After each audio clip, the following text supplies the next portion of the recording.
What would your life look like if fear no longer had a voice?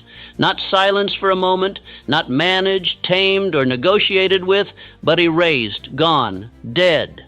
Imagine waking up every day without hesitation, without second-guessing yourself, without that internal voice telling you you're not ready, not worthy, not enough. What decisions would you make then? What doors would you finally kick open? What dreams would you chase with reckless, unstoppable fire? Because the truth is, fear isn't the enemy. Surrender is. Fear is natural. It's primal. It whispers and it warns, but it only wins when you obey it. And every time you believe it, every time you shrink instead of step forward, you trade power for comfort. You give up growth for safety. You stall, you suffocate, you stand still, not because you're weak, but because fear has convinced you that stillness is survival. But not today. Today we expose fear for what it is: a liar, a story, a shadow pretending to be real. And today we bury it, not with feel-good fluff or shallow hype, but with truth, with discipline, with practice, with a purpose that's bigger than your excuses. In the next few minutes, you're going to learn how to stop running from fear and start hunting it. You'll learn how to stand tall even when your hands shake, how to act before fear fades, and how to build a mind so sharp and disciplined that fear has no room left to live. So take a deep breath, step forward, and don't look back, because this is the day you kill the fear. Let's get something straight. Fear is not your enemy. Fear is instinct. It's ancient. It's built into your biology to protect you. And in many ways, it's kept you alive. But what fear was never meant to do is lead you. It was never meant to be your guide, your counselor, your decision maker. Yet that's exactly what most people let it become.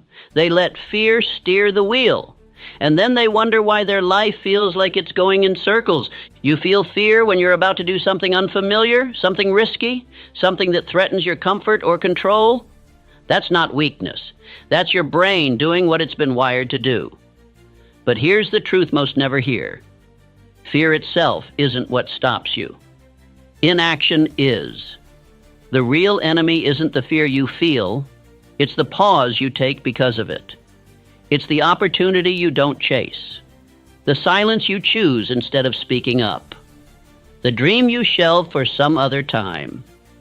Most people are waiting for fear to disappear before they take action. They're waiting to feel brave, to feel certain. But that moment never comes. Because courage isn't the absence of fear. It's action taken in spite of it. And if you're waiting to feel ready, you'll be waiting your whole life. The ones who move mountains, change industries, make history, they feel fear too, but they walk forward anyway. That's the shift. That's the edge. You don't need to be fearless. You just need to stop obeying fear like it's a command. You need to stop giving it authority it never earned. Fear can sit in the passenger seat, sure, but it doesn't touch the wheel, not anymore. And here's where it gets powerful. The more you move through fear, the smaller it becomes. Every time you act when you're afraid, you teach your brain that fear doesn't mean stop. It means this matters. It means step up. It means you're getting close to something important. Repetition rewires reality. And the more you face fear head on, the less control it has over you. You become something fear can't live inside, because you've trained your mind to act before fear can settle in. So the next time fear rises in your chest, remember this: you don't need less fear. You need more movement. Don't analyze. Don't overthink. Don't negotiate. Just move, because fear hates momentum. And the moment you act, the fear begins to die. Fear is a master storyteller. It crafts lies so believable, so emotionally convincing that they feel like truth. But here's the brutal fact. Fear is a liar. And the most dangerous lies it tells are about you. It whispers that you're not ready, that you're not smart enough, talented enough, worthy enough, that if you try, you'll fail, that if you speak, they'll laugh, that if you chase that dream, you'll crash and burn. And because fear wears the voice of your own mind, you believe it. You accept it as reality, never realizing that it's just a story you've repeated so many times it became familiar. Not true, just familiar. Fear thrives in imagination.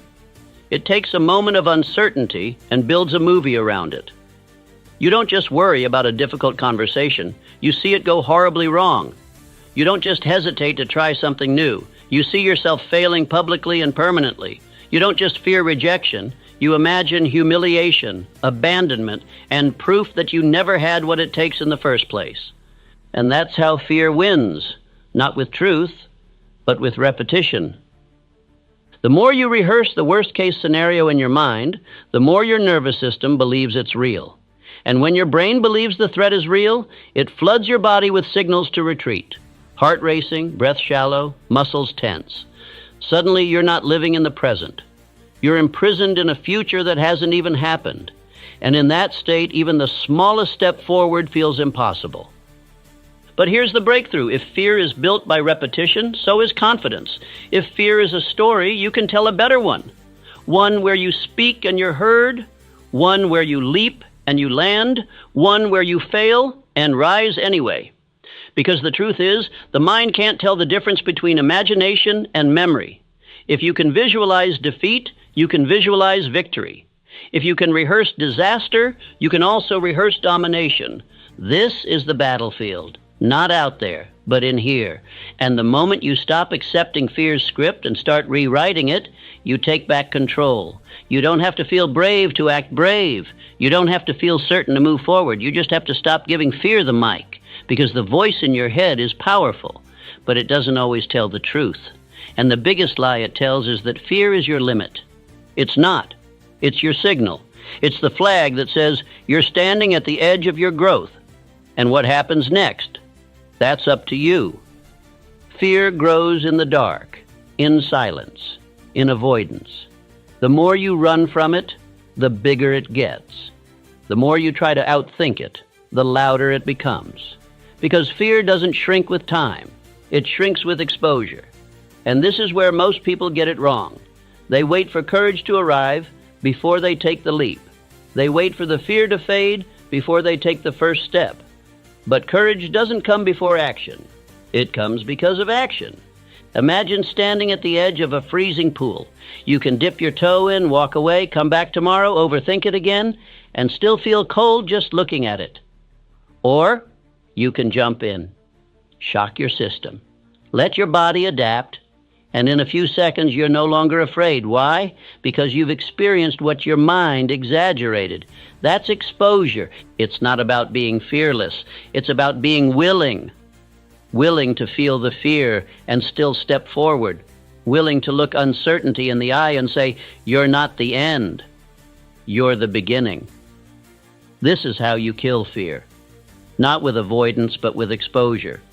You lean into what terrifies you. You practice the uncomfortable. You make it familiar. And the more familiar it becomes, the less power it holds over you. Speak even when your voice trembles. Show up even when your hands shake. Launch the idea even if it's imperfect. Ask the question even if you fear the answer. That's the work. That's the training ground. Because repetition rewires reality. The first time is terrifying. The second time is uncomfortable. The 10th time is routine. And the 100th time, it's freedom. The people you admire, the speakers, the leaders, the creators, the fighters, they didn't start brave. They started scared. The only difference is they refused to stay that way. They built tolerance to discomfort. They didn't run from the storm. They stepped into it again and again until the thunder couldn't shake them anymore. The truth is the fear never fully leaves. But you stop flinching when it speaks. You stop shrinking when it rises. Because you've faced it enough times to know it's just a sound. It's just a signal. And it doesn't have the final word. You do. The only way out is through. Through the trembling, through the failure, through the doubt. You walk straight into the storm, not because you're unafraid, but because you know the other side of fear holds the life you haven't lived yet. And that's a price worth paying. If you want to kill fear, you must go to its source, your mind. Because fear doesn't start in the world. It starts in your thoughts, in the silent, invisible stories you repeat to yourself, Stories of inadequacy, of danger, of what might go wrong. Stories that play on a loop, shaping your reality without you even realizing it. And here's the truth. If you don't train your thoughts, they will train you. Left unchecked, the mind becomes a battlefield where fear always wins. But you're not here to be ruled by fear. You're here to reclaim your mind, to take back the pen and write a new script. And it begins with this simple but powerful realization. You are not your thoughts. You are the observer of your thoughts. You are the architect, the programmer, the one who chooses what gets to stay. So when fear whispers, you're not ready, you don't just accept it. You question it. You respond, says who? When it says you'll fail, you reply, maybe. But I'll learn. You flip the script. You disrupt the pattern. Because every thought is a seed, and what you water grows. If you water fear, you'll harvest hesitation. But if you water courage, if you flood your mind with powerful, intentional, disciplined thoughts, then boldness becomes your default. This isn't about blind positivity. It's about intentional mental conditioning. The same way athletes train their bodies, warriors train their reflexes, and musicians train their fingers, you must train your mind with affirmations that declare your worth, with visualization that locks your eyes on the outcome, with repetition that makes greatness feel familiar. Tell yourself what you want to believe until it becomes who you are. Speak it, feel it, act on it every day. I am calm under pressure. I face fear and move anyway. I don't shrink, I expand. These aren't just words, they're commands, and your subconscious is always listening. And don't just think these thoughts, live them. Let your actions reflect your new identity. Your mind learns by watching you. So when you do something bold, when you move despite the nerves, when you speak up despite the shaking hands, your brain registers, we do hard things now. That's how identity changes. That's how fear loses control. You're not weak for having fear, but you stay weak if you let it lead. Discipline your inner world, and the outer world will bend to meet it. Guard your thoughts like a vault. Interrupt the lies. Install the truth. And remember that you always have a choice. Fear may visit, but it doesn't get to stay unless you open the door. Train your mind, or be trained by fear. The choice is always yours. What if fear wasn't a stop sign, but a signal? What if the very thing you're avoiding is the thing you're meant to do? You see, most people think fear means don't. Don't go there. Don't try that. Don't speak up. Don't risk it. But in reality, fear is often a compass. It points toward the edge of your comfort zone, and that's exactly where growth begins. That fire you feel in your chest, that trembling in your hands, that's not weakness. That's life, reminding you that you're standing on the edge of something important. That's your spirit recognizing a moment of truth, because the things that scare you the most are usually the things that will grow you the most. Public speaking, launching the business, ending the toxic relationship, stepping into your purpose. These aren't dangers, they're doorways, and the key to unlocking them is action, not perfection, not certainty, just movement. One step forward, straight into the thing that terrifies you. Courage is not the absence of fear. It is the decision to move in its presence. So when fear shows up, don't shrink. Lean in. Lean toward the fire. Let it sharpen you. Let it burn away your excuses. Let it become fuel. That resistance you feel, it means you're getting close to something real. Close to your calling, close to your next level. And let me tell you something most people won't. The fear never fully disappears. Not for the brave, not for the successful, not for the legends. The fear is still there, but they've made peace with it. They've learned to walk with it, to keep going, even while shaking. That's what makes them fearless. Not that they feel nothing, but that they refuse to be owned by it. So the next time fear shows up, say, thank you, I see you, but I'm not stopping. And then take that step, make the call, hit publish, say yes, say no, say the thing that scares you. The moment you lean toward the fire, then the fear begins to fade, and what's left is freedom. Here's the truth nobody wants to hear. You will not become fearless by waiting to feel brave. You don't kill fear with feelings. You kill fear with discipline. Motivation comes and goes. It's a spark, quick, loud, exciting, but short-lived. Discipline, on the other hand, is the steady flame. It's the engine behind every fearless life. Because when you train yourself to act, not when you feel like it, but when it needs to be done, you become dangerous. You become untouchable. Courage isn't a lightning bolt. It's a decision. A daily decision to show up, to do the hard things, to lean into the discomfort again and again, even when your mind screams for safety, especially then. This is what the greats understand. They don't wait for confidence. They act, and confidence catches up. They don't wait for the fear to vanish. They do the thing anyway, and fear learns it has no place there. Discipline silences fear because it removes the negotiation. There's no debate, no should I or shouldn't I. It's already been decided. The alarm rings, you rise, the task is hard, you do it anyway. The voice of doubt whispers, you walk forward in spite of it. That's discipline, and that's how the fearless are made. You see, the more you act in the presence of fear, the more you rewire your mind. You condition it to understand fear is not danger, it's data. And data doesn't control you, it informs you. So ask yourself, are you living by feeling or are you living by principle? If fear is still calling the shots, then it's time to shift. Build rituals that strengthen your mind. Surround yourself with reminders of your vision. Keep your commitments to yourself. One small act of courage every single day, and you'll wake up one day wondering why you ever let fear run the show. Discipline makes you consistent, and consistency makes you inevitable. Picture this. You're lying on your deathbed, moments from the end.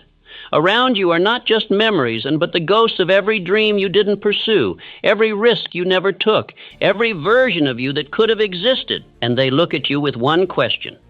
Why did you let fear decide for you? You see, fear doesn't just steal your moments. It steals your legacy. It convinces you to shrink, to play safe, to sit down when you were built to stand tall. But what if you knew the cost? What if you could see the future that fear is quietly robbing you of?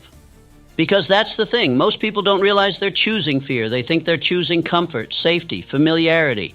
But what they're really doing is burying their greatness under excuses.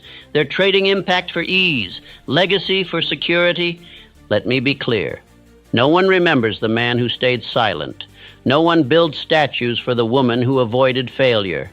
The world is moved by those who were scared and moved anyway, by those who stood up, spoke out, and stepped forward in spite of the trembling in their voice or the knot in their stomach. Fear will always offer you comfort, but legacy demands discomfort. It demands pain, sacrifice, risk. It demands that you decide what matters more, the opinions of others or the opinion you'll have of yourself when your time is up. So ask yourself right now, what will your life say when you're gone? Will it whisper of missed chances and silent regrets? Or will it roar with the sound of someone who chose purpose over paralysis, action over avoidance, courage over comfort? You don't need to know every step. You just need to refuse to let fear have the final word, because your legacy is being written either way, and only one version ends with you free. If fear is a liar, then your routine is the truth teller, because it's not just mindset that slays fear, it's movement. It's not about one big heroic act.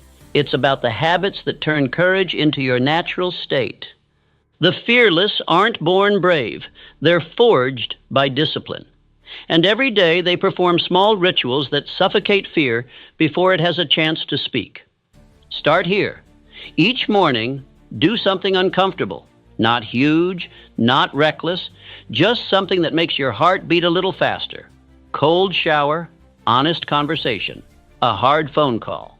Why? Because the nervous system must be trained. And when you teach your body to survive discomfort, fear begins to lose its grip. Second, move. Physically move. Whether it's lifting, running, walking, motion kills stagnation. And stagnation is fear's playground. When you move your body, your brain follows. Confidence builds. Clarity returns. Energy rises. And fear has no room in a body that's in motion. Third, speak power into your mind. Affirmation isn't corny. It's war. The thoughts you rehearse become the beliefs you carry. Every morning, stand tall and say, I am not afraid. I am not here to shrink. I am here to lead. Say it until you believe it. Then act in a way that makes it true. Fourth, win the first battle. Make your bed. Show up on time. Finish the task you don't want to, because when you start your day with a win, fear loses a piece of its power. And when you stack those wins, you build momentum. And momentum is what makes the impossible feel inevitable. Lastly, reflect.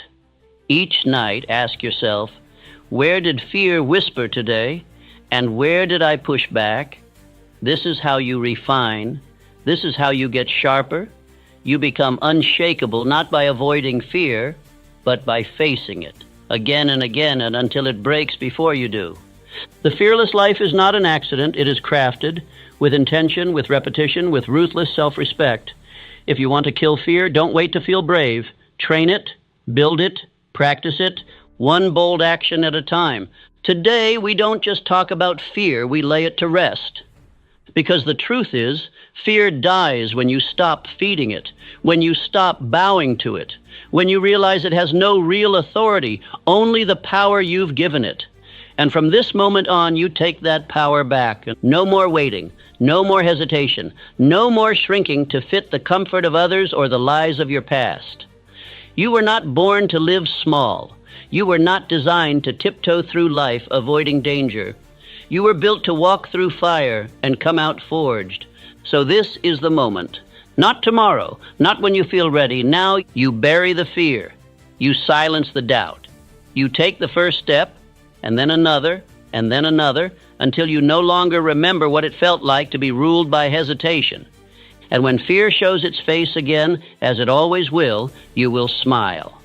Because now you know its game. You've studied it, outlasted it. You've trained your mind and body to walk forward anyway. Fear doesn't get a vote in your future anymore. Only your vision does, only your mission does. So stand up, straighten your spine, and look fear in the face one last time. Say thank you for the lessons, for the growth, for the clarity. And then say goodbye, because you're done letting fear decide who you get to be. This is your time now. You are fearless because you chose to be. But this is only the beginning. In the next chapter, we will go deeper into how to build unshakable confidence, not in theory, but in daily action. You've slain the fear.